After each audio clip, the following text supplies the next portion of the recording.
Welcome back to the Magic Room, and blessings. We've returned to this place to continue our study of the Rider-Waite Tarot, one card at a time.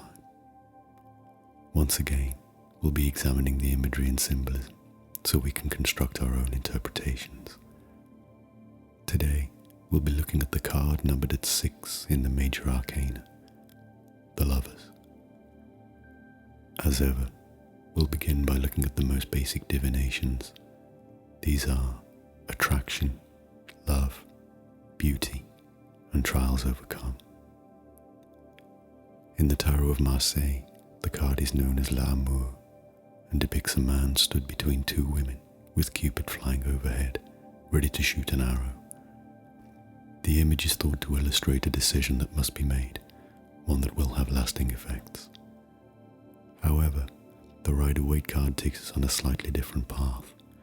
Here we see a woman and a man standing naked in a garden.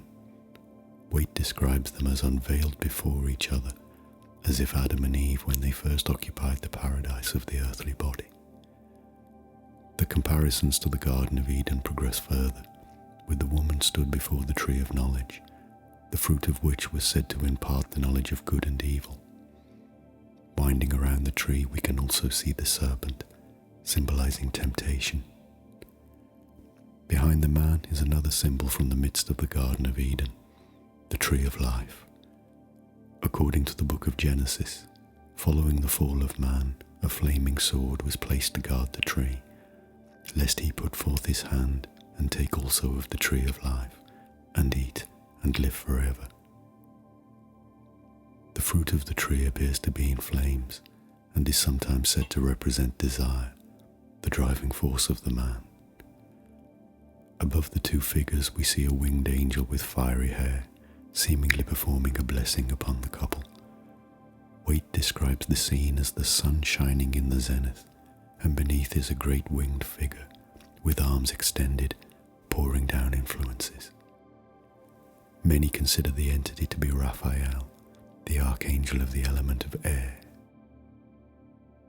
When looked upon in the sense of a relationship, the card is generally read as a symbol of pure love, openness, and acceptance.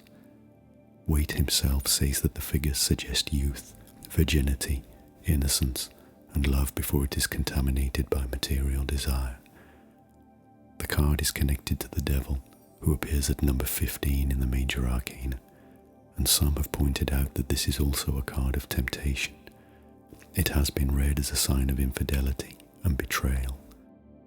However, the overarching theme of the Lovers will always be that of devotion and tenderness.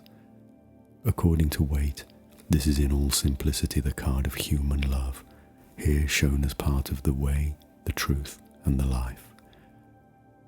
When looking at the card as an individual, it can be read as a time to consider our principles and our outlook on the world around us. It can also be seen as a test that we will pass and a new passion in our lives. Should we choose to read the card in a reverse position, we can find a very brief interpretation in the Key to the Tarot: failure and foolish designs. The Lovers is the 6th card to be met by the Fool along his journey, and is said to be the time when he first discovers his own yearning for a soulmate and the intimacy that brings with it. It is also when the Fool starts to define his core beliefs, developing his own convictions and relationship to the world. Certainly, the themes of union and devotion are abundantly clear in this, the card numbered at 6 in the tarot deck. Thank you so much for joining us in the Magic Room. May the coming days bring you love, passion, and desire. Until next time.